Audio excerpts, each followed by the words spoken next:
ma nkunx qiegħed nikxef sigreti jekk ngħid li llum hawn ħafna nsara mamdejn imma l-magħmudija poġġewha fil-kexxun.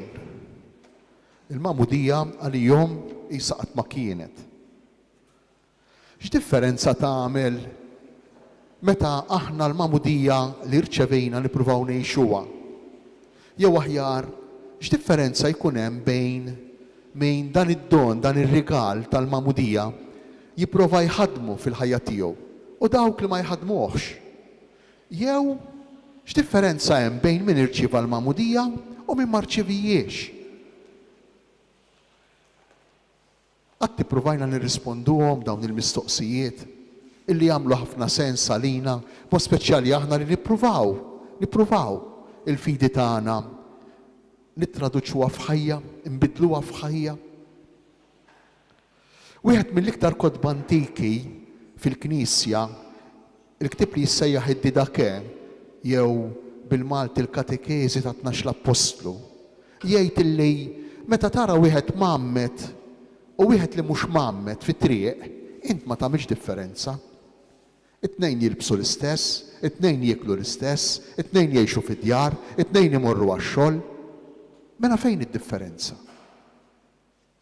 Hemm differenza jew le? U żgur li hemm differenza u differenza kbira. U dan hu dak li jagħmel San Mattew illum fil-Vanġelu. Jipprova jurina, jipprova jgħallimna kif jipprova jagħmel lill-ewwel insara li kellhom din id-diffikultà. X'tagħmel il-magħmudija fina? Din kienet il-mistoqsija ta' dawk li semgħu għall-ewwel darba din il-kelma l-Vanġelu. U mhux il-komunità ta' San Mattew biss, imma il-komunitajiet insara kollha. Fil-fatt, dan il-Vanġelu tal-magħmudija tal-mulej insibuh fl-erba' evanġelisti, fl-erba' li huma Ġesu li jitgħammed. U fil-magħmudija tiegħu allura aħna nistgħu nilmħu l-esperjenza tal-magħmudija u tal-ħajja nisranija tagħna. Ejja nippruvaw nifhmu ftit isbuħija ta' din l-aħbar tajba li għadna kif smajna. U l-kobor ta' dan id-don tal-magħmudija li aħna rċivejna. Kemm aħna xxurtjati, kemm aħna fortunati li aħna mamdejn, kemm aħna fortunati li rċevejna dan ir-rigal kbir. Imma biex verament niggustaw dan ir-rigal, irridu nagħmlu l-esperjenza tiegħu fil-ħajja tagħna. Il-Vanġelu jgħinna nagħmlu din l-esperjenza. X'jagħmel Ġesu? Il-Vanġelu jibda Ġesu mill-Galilija, immaġinaw il-Galilija żona, post, reġjun, in-naħa ta' fuq net ta' Iżrael. Mill-Galilija jinżel fil-Ġordan, jgħidilna l-Vanġelu. Il-Ġordan hija xmara li kienet il-konfini u għada sal-lum, il-konfini bejn l-art imwieda, l-art ta' Iżrael, l-art li Alla dejjem wiegħed lill-poplu tiegħu, il-konfini bejn din l-art u l-art tal-pagani, il-Ġordanja tal-lum, id-deżert tal-Arabja. Imma din kienet il-konfini li l-poplu ħafna snin qabel Ġesu kien qasam biex daħal fl-art imwieda u ħireġ mill-jasar, mill-iskjavitu tal-Eġittu.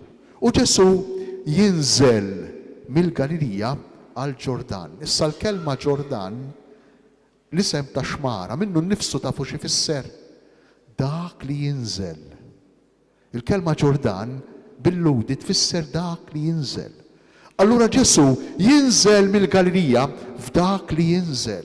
Imma mhux jinżel fil-Ġordan biss, imma biex jereq fil-Ġordan. Il-Vanġelu jgħidilna biex jitgħammed fil-Ġordan, biex jinżel iktar l-isfel fil-Ġordan. U din hija l-ewwel kundizzjoni biex aħna ngħixu l-magħmudija. Il-magħmudija mhix rigal ta' Alla biss. Il-magħmudija dialogu.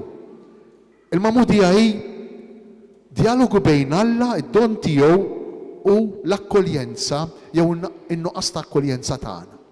U Ġesu jurina li min l-ewwel kundizzjoni aħna li aħna rridu nidħlu fija biex din il-magħmudija ngħixuha bis-serjetà, ma tkun sempliċement ċertifikat. Ħafna drabi il-magħmudija tagħna ċertifikat. Imma esperjenza tal-ħajja. U l-ewwel kundizzjoni hija l-umiltà. Ġesu li jinżel mill-Galilija fil-Ġordan, il-Ġordan u diġà dak li jinżel u jitammet jereq, jinżel iktar l-isfel. L-ewwel kundizzjoni hija l-arfien, il-konsapevolezza li aħna weħidna maħna xejn, li aħna weħidna maħniex kapaċi, li aħna niddependu minn Alla, li l-mamudija, li l-ħajja nisranija tagħna hi rigal ġejja minn xi ħadd ieħor. Fil-fatt Ġesu lanqas jitammet waħdu fil-Ġordan, imma jirċievi l-mamudija jereq jinżel l-isfel fil-Ġordan minn idejn Ġwanni. Tanti Ġwanni jgħidlu mhux jien nammet lilek, mhux jien tammet lili imma jien. Skużawni, mhux Ġwanni jinfixel, għax Ġwanni jrid jitammet hu, mhux jien nammet lilek imma jien tammet lili. Tant li l-mamudija rigal, don. Xi ħaġa li aħna ma nġibux bidejna. Ġesu nnifsu jirċievi il-mamudija jereq fix-xmara Ġordan minn idejn Ġwanni. U jkompli il-Vanġelu tal-lum. Meta Ġesu jinżel fix-xmara Ġordan x'ikun qiegħed jagħmel. Li kieku konna hemm dakinhar, konna qed nagħmlu dan il-ġest importanti, sinifikattiv. Kieku ma konniex nindunaw b'Ġesu, konna naħsbu li Ġesu u ieħor bħalna, u persuna oħra bħalek, bħal kull wieħed u kull waħda minna, li qiegħed jagħmel dan il-ġest. Ma konniex inkunu nafu. In-nies għalfejn kienu jmorru jitgħamdu minn Ġwanni. Tifsira sabiħa immens. Ġwanni kien jammet fil-Ġordan f'dan il-konfini bejn l-art imwieda u l-art pagana biex lin-nies jgħidilhom isma' aħna għandna bżonn nerġgħu nagħmlu l-esperjenza li għamlu missirijietna meta qasmu daħlu fl-art imwieda u proprju hawnhekk fil-konfini wedu li jkunu fidili lejn Alla, wedu li jbidlu ħajjithom, wedu li jkunu tassew jgħixu tassew bħala ulied ta' Alla. Din kienet it-tifsira tal-mamudija ta' Ġwanni. Daw kienu jerġgħu jaqsmu fuq in-naħa tal-Ġordanja, kienu joħorġu mill-art imwieda, jaqsmu l-Ġordan, jerqu fil-Ġordan, jitgħamdu fil-Ġordan u jidħlu mill-ġdid fl-art imwieda biex jerġgħu jġeddu huma x-xewqa tagħhom li jkunu fidili għal-liġi, fidili għal Alla. Imma Ġesu ma kellux bżonn jagħmilha din il-biċċa tax-xogħol. Għax Ġesu huwa liben ta' Alla, Ġesu hu dak li minn dejjem u fidej lejn il-missier. Għalfejn jagħmilha Ġesu? Ġesu jagħmilha propju biex jitħallat u jitwaħħad magħna, biex isir wieħed minna, biex ikun bħalna.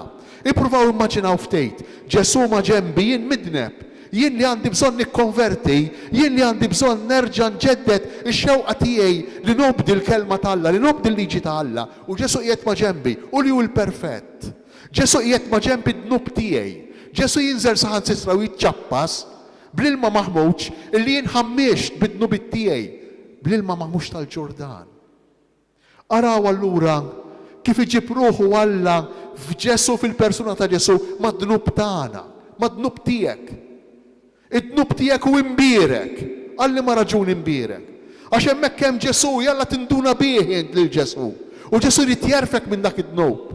Irid jgħinek taqsam u tidħol fl-art imwieda. Irid jgħinek tikseb il-milja tal-umanità tiegħek, is-sbuħija, il-kobor ta' dak li jint.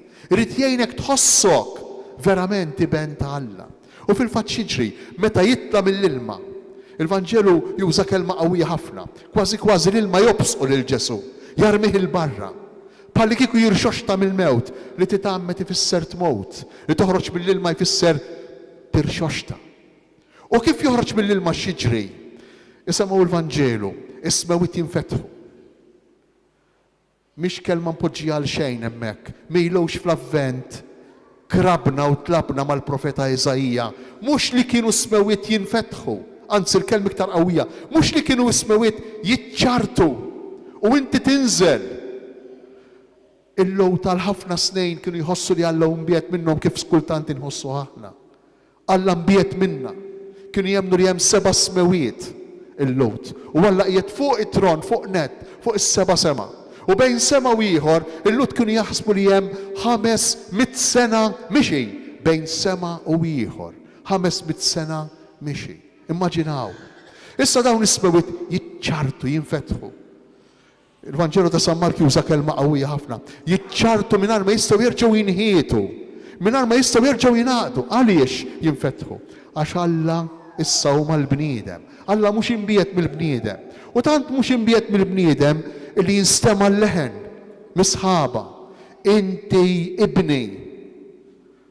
U dan mhux fuq Ġesu biss, dan fuq kull wieħed u fuq kull waħda minna, din il-magħmudija. Dan hu s-sabiħ, dan hu l-kobor, illi Alla l-missier lilek, il-kull wieħed u kull waħda minna, isejjaħlek inti ibni. Inti ibni. U mhux ibni biss, inti ibni l-għażejs, din ma qalix għal Ġesu biss il-missier, imma jgħid għal kull wieħed u kull waħda minna, u kontinwament anki issa. Il-magħmudija tagħna mhix episodju tal-passat, imma hi grazzja li aħna nġorru kuljum. Inti ibni l-għażejs. Xi ġifieri l-għażejs? Il-kelma l-għażejs insibuha fl-Antik Testament, kapitlu 22 fil-ktieb tal-Ġenesi, meta Alla lil Abraham jgħidlu aqbad lil ibnek. Liema wieħed għax kellu tnejn Abraham. Kellu l-Ismael, il-liben li ġie mill-Eġizzjana minn Hagar, u kellu l-ibnu l-għażejs, il-Iżak, li ġie minn Sara minn Martu. U Alla jgħidu aqbad lil ibnek il-għażejs. U meta misħaba jinstema' l-leħen, inti jibni l-għażejs, inti jibni il-predilett, inti jibni l-mażgħul, inti jibni li inti x-xurtjat għax għandi mħabba speċjali għalejk.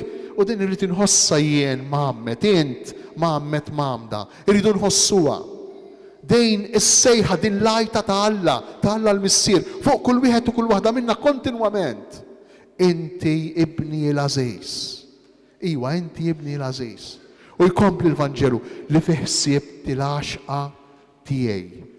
U hawnhekk għandna riferiment għall-ewwel qari li smajna illum, kapitlu 42 tal-Profeta Iżajija.